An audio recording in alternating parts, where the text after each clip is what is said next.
गौतम बुद्ध, जिनका वास्तविक नाम सिद्धार्थ था, की कहानी एक प्रेरणादायक और दिव्य यात्रा है। उनकी जीवन कथा में वह सब कुछ है जो एक अद्भुत और जादुई कहानी में होना चाहिए। यह कहानी हमें ध्यान, शांति और आत्मज्ञान की अद्वितीय शिक्षा देती है। आइए हम सिद्धार्थ की इस दिव्य यात्रा को विस्तार से समझें। सिद्धार्थ का जन्म और प्रारंभिक जीवन। सिद्धार्थ का जन्म 563 ईसा पूर्व में लुम्बिनी नामक स्थान पर हुआ था, जो वर्तमान में नेपाल में स्थित है। उनके पिता राजा शुद्धोधन शाक्य गणराज्य के राजा थे और माता महामाया थी। जन्म के समय ज्योतिषियों ने भविष्यवाणी की कि सिद्धार्थ या तो एक महान राजा बनेंगे या एक महान संत। राजा शुद्धोधन ने सिद्धार्थ को सांसारिक सुखों में डुबो दिया ताकि वे साधु न बने। राजमहल का सुख। सिद्धार्थ का जीवन राजमहल के अंदर विलासिता से भरा हुआ था।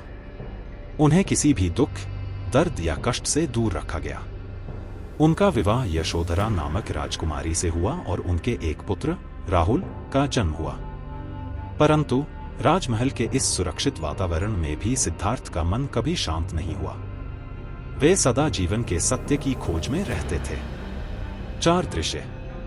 एक दिन सिद्धार्थ अपने रथ पर सवार होकर नगर भ्रमण पर निकले। उन्होंने 4 दृश्य देखे जिन्होंने उनकी पूरी जीवन दृष्टि बदल दी। पहले दृश्य में उन्होंने एक वृद्ध व्यक्ति को देखा जो चलने में असमर्थ था। दूसरे दृश्य में उन्होंने एक बीमार व्यक्ति को देखा जो पीड़ा में था।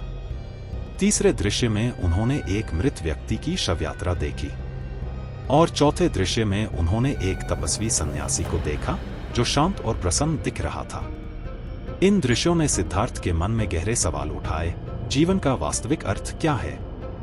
क्यों लोग पीड़ित होते हैं? कैसे इन दुखों से मुक्ति पाई जा सकती है? राजमहल का त्याग। इन प्रश्नों के उत्तर खोजने के लिए सिद्धार्थ ने 29 वर्ष की आयु में राजमहल, पत्नी और पुत्र को त्याग दिया।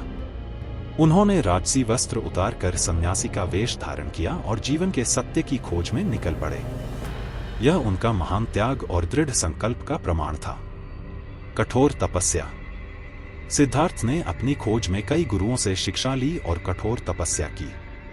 उन्होंने अपने शरीर को असहनीय कष्ट दिए, भिक्षाटन किया और घने जंगलों में ध्यान लगाया। वे 6 वर्षों तक तपस्या में लीन रहे, परंतु उन्हें आत्मज्ञान प्राप्त नहीं हुआ।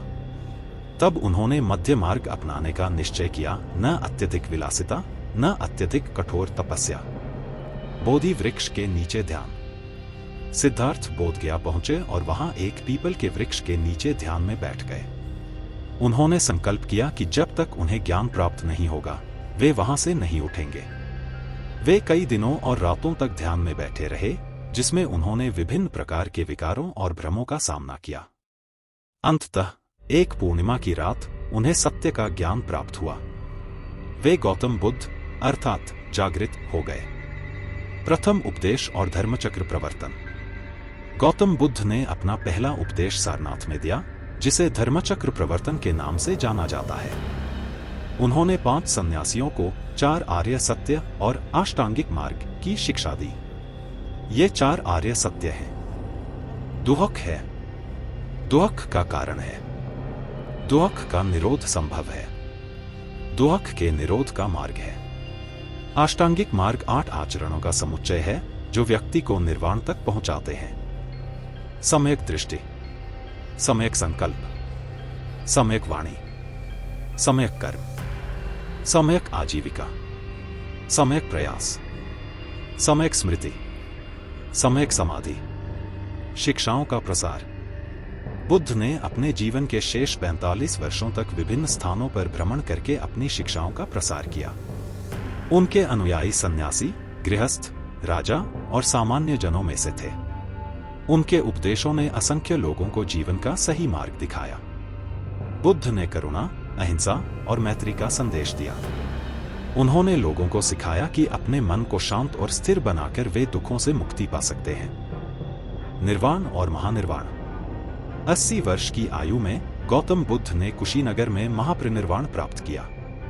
उनकी मृत्यु के पश्चात उनके अनुयायियों ने उनकी शिक्षाओं को संरक्षित रखा और उन्हें आगे बढ़ाया।